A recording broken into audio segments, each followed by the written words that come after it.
Okay, we live. We live. Hello, everybody. What is up? I'm gonna give it a few seconds. Since it's on my channel for the first time, I'm gonna give it a few seconds. It's not a thing we're gonna be doing all the time, but I'm gonna give it a few seconds to get some people in here to see if they're gonna join us, so I go over recap, and we'll see what happens. So if you're just tuning in, you're not watching it live, you're watching it later. Sorry, you can just fast forward a little bit if you want the deets of the show, the charisma of the king. I'll give it to you. We're just gonna hold up. Give it a second. Give it a second. Let's see what we got. Some music for you.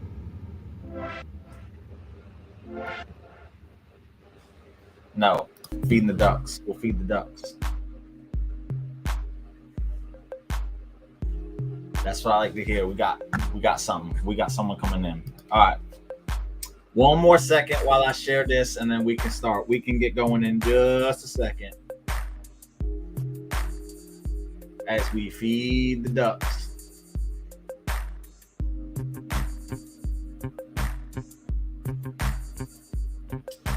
If you're in there, let me know what you thought about the show tonight. Go ahead, hit the comment what you thought of the show tonight. Just fill some time real quick. He gone. And he gone.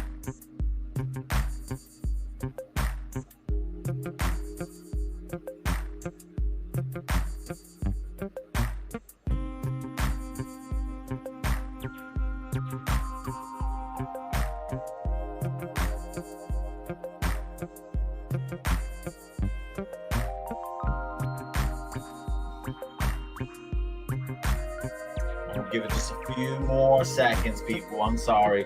I don't have that many fans, but I'm going to give them a chance to join us before I start going on with the show.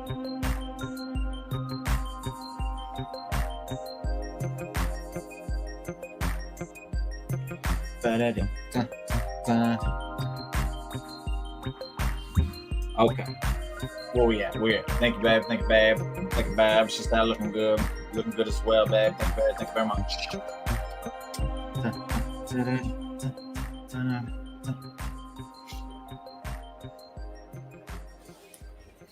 Come on, peoples. Join it. I'll call it. I'll call it. I won't even go on the show. I ain't gonna get the people in. What's up with that?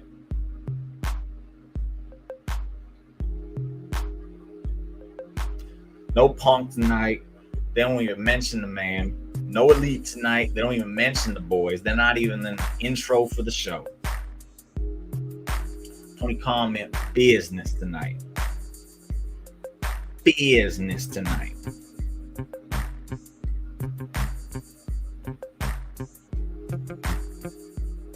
Kind of wild to think.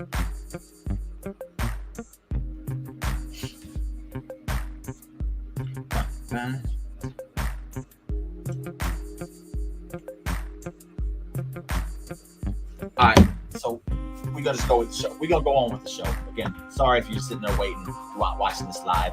You're like, yo, what the heck? You're just sitting there dancing while we're listening to music. Let me turn the music off so we can get the show. Pause. Here we go. So, like I was just saying, they started the show off tonight. And what is up, Dave? Thank you for joining me, man. Thank you for joining me. I was wondering if anybody was gonna jump in. No Wrestle Buddy link tonight because unfortunately this is the last Dynamite recap I'm doing for a good minute. Unfortunately, hopefully I'll be doing them again soon, but just for the time being, it's not going to happen. But since the link didn't get made, I did want to do it because I did like the show tonight. I appreciated what we got tonight, and I wanted to make sure I got that out there so it wasn't like I was just abandoning the AEW, because I'm still going to watch it. I'm still going to follow it. It's just no recap for the time being. But so the All Out stuff, woo, I don't even think I need to address it. Tonight, just it seemed like a nice restart for AEW. It was like they just hit a reset button, and I'm okay with it. So we'll just jump in. The show starts off exactly like it should. Tony Khan, he's in the back. He got some boos when he appeared, but good on him. He showed up, and he addressed the situation as vaguely as possible, which for the people tuning in for like the first time, or maybe they just tune in every once in a while, they might be confused, but for the diehard, they know it's all good. He basically states he's vacating the world title because you should know by now. And he's vacating the trios titles because you should know by now what's happened there. And the trios titles, they're going to have a match, the first match of the night, Best Friends versus Death Triangle, winner, new champs. I'm okay with it. I'm good with it. And then the world title is going to be they're going to find out the new world champion in a tournament. That's just how they do it. And okay, I do like some of the names in this tournament, and I'm going to break that down before we go any further, because you got Jericho and Mox, first round buys, understandable. And then you got Hangman and Danielson in the first round, and you got Sammy Guevara and Darby Allin in the first round. Hangman and Danielson, I kind of get. Hangman, obviously, yes. Danielson, this is supposed to be a tournament of champions. Danielson is not a champion, so it was like, why is he there? I'm okay with it, though. I see him being in the finals here, which I'm all for. I'm all okay with that. On the bottom half, we get Sammy Guevara and Darby Allin, and I find this to be very interesting. Sammy Guevara, I don't understand why either one of them are in it, but I like it because Sammy Guevara is a 3-time TNT champ. I think he's the only 3-time champ in all of AEW. Maybe I'm wrong here, but off the top of my head, I think he's the only person who's won a title 3 times. And then, yeah, he's well respected. They need that right now, and we'll get on that when we get to the Mox promo, which was just amazing. But Darby Allin is the dark horse here. I know it's very, very, very unlikely that he's going to come out of this. He might not make it out of the first round here. If I'm Tony Khan and we're doing a reset button, like I said, this show seemed like I'm rolling the dice because let's get a second. I'm rolling the dice on Darby Allin here. He's marketable. The man, he doesn't have bad matches. He's very entertaining. And he's got that sting. He's got sting at his side. So there's tools there to where you could just let's see what happens. Because right now, why not? Why not just see what's going to happen? You know what I'm saying? And it would be shocking, which I think would be a very good thing for AEW right now. And again, I don't think the people in AEW, I think the people in AEW love some Darby Allin. So why not? But again, I don't see it happening. I see it because even if he got past Sammy Guevara, he's got to get past Jon Moxley. I don't see it happening. I just don't see it happening right now. But enough of that. Back to the show. MJF. After that, Tony Khan disappears. Thanks to the crowd. Blah blah blah. All that. Then MJF comes out. That's how the show. That's exactly what should have come up next. Him and Mox have history. So there's a past to that feud. Yeah. I was talking to people in the chat tonight about it, and man, that I had one person on my side with it. But man, I think it would be a cool idea. And at this point, why not just roll the dice on your pillars? Let's see what they can do. Sink or swim time. You gotta see if they're able to carry things into the next step of this AEW promotion. Because I don't know how long these suspensions are going to last. I don't know how long the gaps are going to have to be filled while the Elite is gone and Punk, he might never come back. Let's find out. Mox is supposed to be on vacation. Jericho's on vacation. Let him go on vacation. He's there for the thing. Let him do his job, go on vacation. And let's see what happens with Darby. Because the man that I'm about to talk about next, MJF, he's going to end up getting that title, which he should. And then everything's good and they can go about their business. Let's do a test run with Darby. That's what I'm saying. That's what I would do in this situation. Probably won't happen, but I'm all for it. The time choice would be Sammy. I don't think at this point in time Tony would ever do that. Never ever do that. But who knows? Anyway, I think you need a feel good like guy people want to cheer as a champion at this very moment in time. And that's why it's a good transitional to get the title to MJF, which will be the next champion after this tournament winner.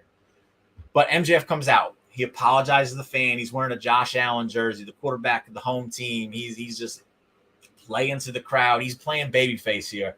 And to anybody that ever thought MJF could never be a babyface, eat your words.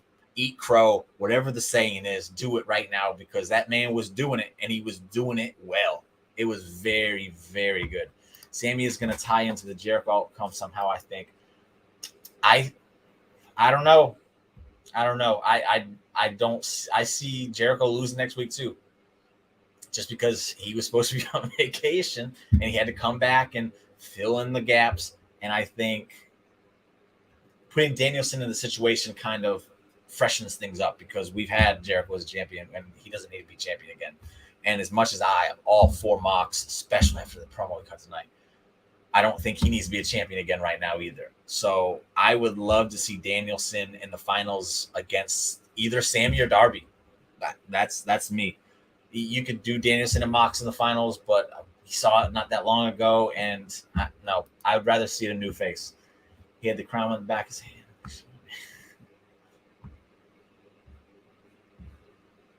So MJF, he's cutting the babyface stuff, and the crowd's eating it up. It's great, and then he basically says we need new leadership, and who better to do it than Maxwell Jacob Friedman? Cue the music, wild thing. Out comes Mox. I'm repping these dudes because these two at this point are the two MVPs of AEW. I've said Mox for the longest time. MJF tonight was so refreshing back on the television. It's clearly what the show has been missing for me. He's too important, and I'm so glad he's back. I'm going to wear it till he wins the title. I know I've missed a few weeks. Sorry about that. Back on track. But, again, this is the last recap anyway, so it don't matter. But anyway, so after that, Mox comes out and he just basically looks MJF in the face and says, yo, you're full of crap. And then MJF takes off the jersey and he goes back into the heel shtick. He was playing the crowd the whole time. Then he starts getting some real heat on himself. He says, maybe I'll win that title and I'll take it over to a real wrestling company with a real con with my good buddy. I can't remember the verbiage he used, but he's referencing Cody Rhodes. Then he cut a quote from Triple H here and it pissed Jon Moxley off. He smacked the microphone out of his hand, basically said, you want to go? Let's go. MJF took his shirt off, had trouble with it, addressed it to the crowd, little things like that. That's why MJF's the man. Finally gets his shirt off, then decides, nope, and he leaves. Mox, calls him something as he leaves, but it's neither here nor there because what happens next is the official reset of AEW, in my opinion. When AEW comes out of this, which I fully expect them to 100%, like it's a hiccup in the road. They have the talent to get past this. It's going to be good. They're going to be okay. We're going to look back at this promo by Jon Moxley and think, yo, that might be, I won't say it's the best promo in its history, but it's damn near close in comparison to the pipe bomb that MJF dropped. But that was just a whole different, it was a different style.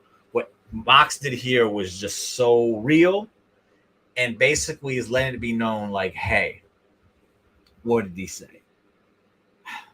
It was I want the ball.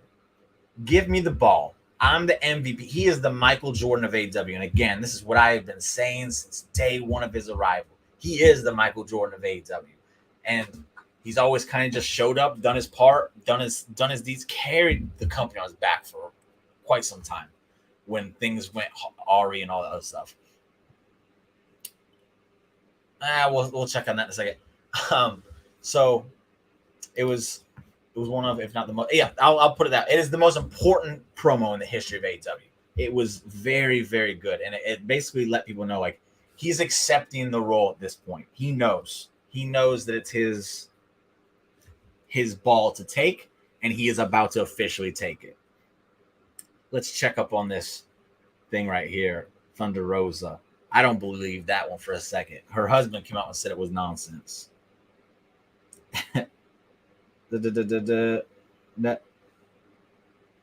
Yeah, no, she's still there. Let's see what we got. Daniel Bryan is MJ of AEW, constantly people over Mox promo. Nope, I don't agree with that. I don't agree with that. Mox has done the things for AEW that they need. He's been there when they need him. He fills in when they need him, and he, like, the crowd eats him up. The crowd, the AEW fan base loves this man, and he rewards him for it. That, yeah, it's been debunked. Her husband said, like, no, stop. Don't listen to Brad Shepard. Don't listen to Ringside News. It's all garbage. Don't listen to it. But watch the Mox promo. That's all I'll say. It was a very different kind of promo from him, and I felt it, and it got me pumped for where AEW is going next, because I was very skeptical going into tonight. I was bummed after the all out crap. Like, I really was. The show was good. It wasn't fantastic. The ending, the second half of the show was really good, but then the presser happened, and all these rumors are coming out, and all the fans are doing this and doing that, and it's just not fun. And I was really bummed going into this show. Mox's promo sucked me in. Thank you, Mox. Very good job. Now we go on with the show. First match comes to the Best Friends taking on Death Triangle for the new Trios Championship. The kind of match you'd expect here. I was actually entertained here. Very rare. I'm entertained by a match with Penta in it. I'll put it that way. I was entertained here. I liked it. A few spots I was like, but I'll overlook it because overall the match was good. Danhausen getting involved, cursing the manager, then punching him in his go-go nuts. And then Pac ends up taking him out. Orange Cassidy takes him out. And then in the end, Death Triangle wins here. And I'm going to go ahead and say I would have rather seen the Best Friends win here. And I'm saying that as someone who doesn't even like the Orange Cassidy stuff. I think the Best Friends winning here would have been a great feel-good moment, and this show needed feel-good moments. Yeah, Packy 2 belts. Tupac. So I think, and that's not a knock on Pac. I think he's awesome. I think he deserves everything he's getting. I absolutely 100% he's awesome. But man, Best Friends, they've been there since day one too. And what have they gotten? Orange Cassidy has been a guy who kind of fills in when they need someone. What has he gotten? Just recognition. I think Best Friends here. The pop. I think they would have got a nice pop if the Best Friends won here.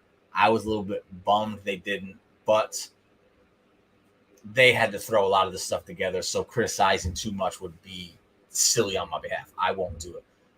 Good match, fun match to watch. Congratulations to Pac on being a Tupac. That's his new name for now. I'm Tupac until he loses one of those titles, which shouldn't be anytime soon because he's awesome. And who's going to take the Mid-Atlantic title from him? Nobody. The trios, there's not many trios left at this point because the ones that won it are gone. You got Best Friends who they just beat. Malachi Black's gone. The Dark Order is like in shambles at this point. So we'll see. I'm sure they have some other teams that can step up, but I don't see them losing these belts for a long time. Oranges, come on. Same old nonsense with the clicker right here. Orange is lining up with Pac for the All-Atlantics. Maybe that would be his path. I'd rather see Orange Cassidy winning a belt with Best Friends. I don't think a singles title suits. I think the Best Friends thing suits him better. But again, it is what it is. Again, decent match. I don't hate Death Triangle. I love Pac, so good for him. After that, next up, we get a video that shows footage of after the four-way women's match at All Out, in which Britt Baker tries to go up to Jamie Hayter. Jamie Hayter's like, "Yo, I want nothing to do with you," and keeps walking. And Britt's all just, and then she's get the camera out of her face. Good deal here. Still wish Jamie Hayter would have won the title, and that would have made this like a cool first feud for her. But they're gonna build it up a little bit more. Okay, that's fine. Match win 2.0 rule. So give me 2.0. And I don't know who would be their third partner, honestly. Chris Jericho. 2.0 rules and Chris Jericho. Put them in there for that. Yeah, there you go. Because 2.0 rules need some moments like that because they are freaking amazing. So after that, though, again, Britt and Hayter, that'll be fun. A nice feud that doesn't revolve around the title. That's what we need more of in AEW for the women's division. But then they follow that up with Penelope Ford and Toni Storm in it's basically a championship contenders match. I don't remember what they called it, but championship eliminators match. So if Penelope wins, she gets a title shot. I'm assuming that's how it works. But I like this match because we don't see Penelope. Get some more people like Penelope on the show. Don't keep giving me the same girls for weeks and weeks and weeks until they get played out, and then you just bring another one in for weeks and weeks. Bring in a Penelope. Bring in the bunny back. You got girls to come in here and have these matches with Toni Storm. Toni Storm's already been a better champion than Thunder Rosa because they let her go out there and wrestle and have a great match. So good on that. I'm happy with that. It was nothing fantastic here, but it was a decent enough match to where I'm like, okay, Toni Storm, they're gonna do something with it. She ended up winning. Obviously, the ending was a little bit weird. It seemed like they had some miscommunication, but that doesn't define the entire match. The rest of the match was decent enough. I liked it. It was pretty good. A solid women's match, I think they also. So yeah. So at this point, I think we got one more segment for the hour. The Acclaimed. It's commercial break. Come back. The Acclaimed comes out. They're getting ready. They listen, and then Swerve's house plays whatever his music was. He comes out, cuts it off. We don't get a Max Caster rap, and Tony Khan probably like, thank goodness for that, because there was a whole lot of ammunition for Max Caster to just go bonkers with. Kind of wish we'd have got it, but Heat on Swerve is what they were going for, and it worked because everybody loves the Claim. Scissor me, daddy ass. But anyway, Swerve comes out, starts just talking shit on the Acclaim. Claims like they said something. Billy Gunn jumps in, says, tell them to be quiet, yada, yada, yada. No Keith Lee here. He ended up getting on Twitter afterwards. I think someone sent me the thing where he said, he goes, man, I leave him for 1 second, and look what happens. But this was just to promote their match. The rematch has been set for Arthur Ashe. Good on Tony for making that, because it was the match of the weekend, in my opinion. And yeah, best we did not. Yeah, he was gonna unload. It would have been entertaining, but yeah, good he didn't. But doing the rematch at Arthur Ashe is the way to go. And by God, if the Acclaimed is not crowned, I'm going to lose my flipping mind, because I was ready to just jump and just fanboy out at All Out if they won, because they had me in the palm of their hands. If you didn't watch the match, because for whatever reason, I don't even know at this point, go back and watch it. It was the match of the weekend, in my opinion. It was fun. It was awesome. Everything about it. And it's their hometown. Yeah, Tony does these in hometown. He gives them their spotlights in the hometown. So I definitely see the Acclaim win. Again, if they don't, my head's going to freaking explode. Because if there's one team in that tag division, not named the Young Bucks, that can bring some spotlight to those tag titles, it's the Acclaimed. They're on the show every week. So I don't see them not being on the show just because they're tag champs at that point. They're very entertaining. They can carry segments, get them the titles, and let that division grow again with the crazy amount of talent they have. They are over AF 100%. They might have been the most over act at All Out by the end of that match. They killed it. I cannot stress that enough. They killed it. It was so good. It was so good. That's the end of the first hour, and it was a very good first hour. And now we move to the second hour, which didn't really fall off that much, in my opinion. And that's been the thing that's kind of turned me off a little bit lately. Is it's like 1 hour is good, the other hour I'm like, But here we go. Second hour starts off with Jericho Appreciation Society, and Jericho's just bragging about how he's the best wrestler ever now after he beat Bryan Danielson. And then he made a reference in there. He goes, "This is my locker room, and that's never going to change." So he's touching on that stuff as well. He kind of made a slip up here and was like, "I'm going to beat Bryan Danielson next week too." And Bryan Danielson hasn't even qualified yet. He still got that match with Hangman Page, which is coming up in a little bit. But Chris said it, so it's like, you did it dirty. But after that, Sammy Guevara talked about his match with Darby, and he said, I'm gonna whoop your turtle loving booty. If you don't know, go Google I like turtles. It's very funny, and he looks just like Darby Allin at the age of 6 or however that kid was. But so it was a nice little line, and then they just kind of gloated about how sexy they were. Prime Sammy Guevara stuff that was working prior to like the whole split up and just all the bad stuff that followed with him. Absolutely. So next up, Wardlow taking on Tony Nese, and Wardlow squashes him. The first power bomb he hits on Tony Nese had me going, yeah. He almost threw him over his head. He picked him up so hard, slammed him down. I think we got 3 power bombs here. Wardlow showing some intensity. Thank you very much. I like it. This is what we've been missing from Wardlow. Afterwards, he got the lawyer, Sterling, got him too because he tried to get involved. And then nope. Wardlow power bombed him as well.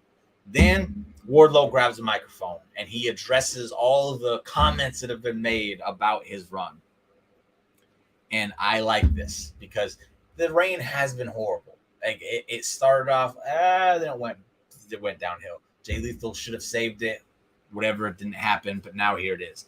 And he basically said, I think I need to remind people who I am and what I do, and that this is Wardlow's world. And he delivered it with intensity. It wasn't the best promo in the world, but it did his job. It lets you know Wardlow is back. He's got the intensity, and he's ready to do damage. So hopefully we get him a feud. Powerhouse Hobbs. And we start having him dominate some people again so that we can really get the momentum back on his side, because earlier this year he was the hottest thing in the company and it just all went. He said of the big man too, it would seem smart. Yes, absolutely, because again, he's a very marketable guy. Like he's very different than what you have on that roster outside of Powerhouse Hobbs, which is why you should be doing a program between the two. Night and day difference, heel, face, both big beefy men. Please do it. But that's neither here nor there. That day will come, I'm sure, sooner or later. Next up, Bryan Danielson versus Hangman Page. Third match these guys have had. This one doesn't live up to the other two. The other two were built up, and there was a lot of intensity behind them. The world title was involved, so obviously it's going to be a little different. This match wasn't terrible, though. I actually enjoyed it. It was missing something, though. I don't know. It seemed like Hangman didn't have that intensity with him. He didn't have that get up behind him.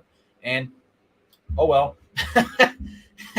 Maybe he's bummed. I don't know. We'll see what happens with the Hangman from here, because he's obviously been left in limbo now with the suspensions that happened, but that's not part of the show, so I'm not even going to go there anymore. But, so yeah, Danielson was winning here in a good match. He just outsmarted him in the end. Worked on the arm for a long time. That played into the finish. That was very nice little detail, Danielson. But that's just what he does. He's Bryan freaking Danielson. So decent. I like the match. It was a good match. So so Danielson will be moving on, and we're taking on Chris Jericho next week. The next match, Darby Allin versus Sammy Guevara, is on Rampage. The winner of that is going to be taking on Moxley, and then that match will be taking place next week too. So they're moving this tournament along fast. We ain't drawing this one out. Thank you. That's what I like to see. Both semifinals matches next week. Finals will be at Arthur Ashe, Crown A champion. It was likely put together today, I'd say, and good job, because that's, again, this is a tournament that I'm going to have to sit here and wonder, like, when is it going to be over? When is it done? Like, they're not, get it done. Like, let's get it going. Let's get it going. There's no need to draw this out because there's no story involved in it. You need a champion. We're going to get to a champion. It's directly the quickest road possible that makes sense. And the tournament makes sense here. Don't draw it out. Right? So is Rampage live this week? Answer that for me real quick, because I don't remember. But I do know that they said they were starting to go live for the next like 2 months, I think. And hopefully they can keep doing it after that. It just depends on if financially it makes sense, which good on them, because if it doesn't financially make sense, don't do it. So, again, Danielson wins, him and Chris Jericho next week. After that, Jungle Boy, he's got a backstage promo on Christian. He's talking about how Christian is hurt. He says, hurry up and get better so I can whoop your butt. Then he talks about Luchasaurus. Nice line by Jungle Boy here. He goes, it's really funny how you used to carry me out to the ring all those years, when in all reality it was me who was carrying your ass in the ring all those years. When everybody told me I should dump you because how sloppy you were and just weren't that good, I did it and I carried you. Facts, because Jungle Boy is that man. I'm loving the evolution of Jungle Boy. We're watching it happen week by week by week by week. When he comes out of the Christian, I really want to see where he transitions to. Don't fall back into the just generic Jungle Boy stuff we saw. Give us something new. Give us something raw. Give us something awesome.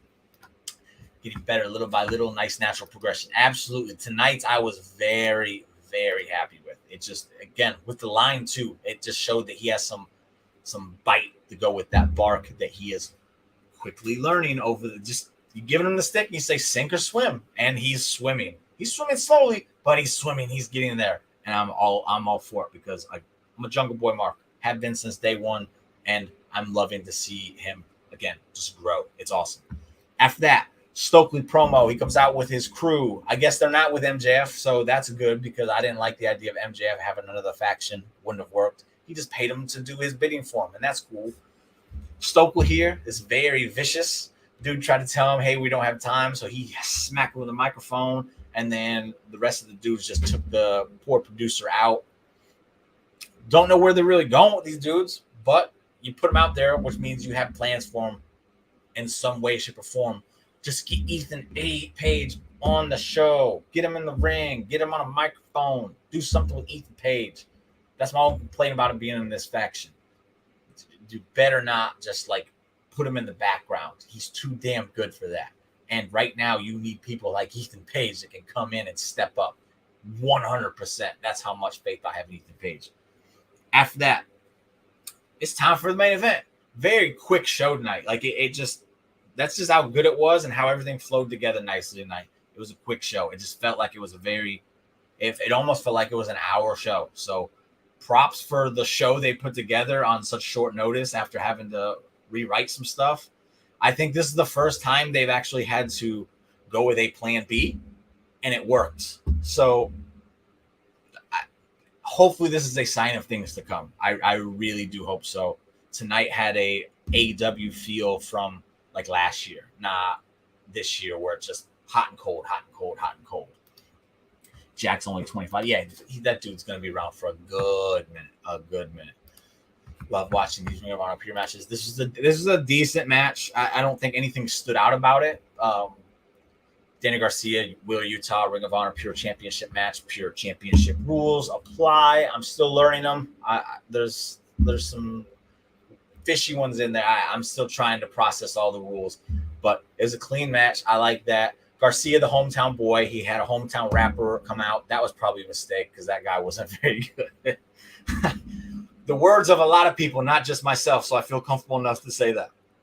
I was like, what the heck is this? And I look over and I feel I was getting that same energy from the lady. And then there was people in the chat saying the same thing. So I'm comfortable enough to say, dude just wasn't that good. This is a miss on the entrance. But he's trying to represent his hometown. So do what you do, Danny Garcia. In the end, Danny Garcia ends up winning. It's just, I don't think there's anything I can really say about this match other than it was very technical. It was very solid. There was nothing that stood out about it. It wasn't a bad match. It was just a match. If you like these matches, go watch it. It was definitely worth your time. But if you're pressed on time, I don't think there's really anything that will make you need to go watch it. All the good stuff, all the juicy stuff happened afterwards. So Danny Garcia wins. He ends up making Yuta tap out. And it was very vicious looking. He was just wrenching on him, and Yuta was just yeah, I got to tap out. He had him in there for a good minute. So Yuta didn't look weak here. Afterwards, Jericho said earlier, he goes, we're not coming out to celebrate with you because you didn't celebrate with me last week. So he said, tonight, you're on your own. So as Danny Garcia is celebrating, there got confetti flying everywhere. Out comes Bryan Danielson. Interesting piece here. Wheeler Utah shoves Bryan Danielson real quick, shakes Garcia's hand, and then goes sits in the corner. So he's not very happy that Bryan Danielson came out here to do what he's about to do next. He knew what was about to happen, and he made sure Bryan knew it by shoving him. You bastard. That might play into next week, honestly, with his match against Jericho. We shall see. Then Bryan Danielson, he shakes Garcia's hand, takes the belt, puts it on him. As this is happening, Chris Jericho comes out. He's like, yo, what the? And that's the show. Nothing overbooked tonight. There was no afterbirths tonight and on any of the matches. This was a solid show. And this is what AEW needs to go back to. And man, wouldn't you know it? I won't go there. More of this. If I can get this on a regular basis, I will return to doing the recap. The reason I'm not doing the recaps from this point on for the foreseeable definitely could change because I do want to do them. I just at some points it feels like a job because of how much I'm not enjoying it. And my whole shtick is to enjoy wrestling. If I'm not enjoying it, I can't watch it. And I don't want to feel like I have to because of these recaps, because I don't feel like I'm giving the people what I exude, and that's positivity and happiness and excitement on stuff. So that is why I won't be doing them. But if we can get shows like tonight and get back on track, make me forget about my man and whatever may come of them, make me forget that by just giving me good shows. I will come back and do these because again, I do love doing them. I just want to enjoy the shows that I'm doing them with. And over the past few weeks, I just don't feel like it's been there. So be the rule. Thank you very much. I'll check those out because I'm probably going to be checking out some more wrestling here in the next few weeks, just because I want to get back into. I feel like I have not been enjoying some of the wrestling lately, and I want to go back and start enjoying wrestling that I haven't been watching. Maybe I need to start watching other stuff to start enjoying it again. And thank you. I'm gonna start checking out some Ring of Honor stuff because the match was solid. It wasn't special. I know that there are better matches though, so we'll see. Garcia's been 3 in the main event in the future right there. Yeah, so that's 3 people in the final 30 minutes that are under the age of 25 that AEW has. And that's why I'm saying put the freaking belt on Darby Allin here, because you have so much young talent. You brag about having this young talent. You brag about them being pillars and being the future of your company. Let's see it happen. You got nothing to lose right now. Let's see it happen. And then you get to have, when MJF wins the belt, presumably at Full Gear, you're going to have a main event for the world title between 2 of your 4 pillars.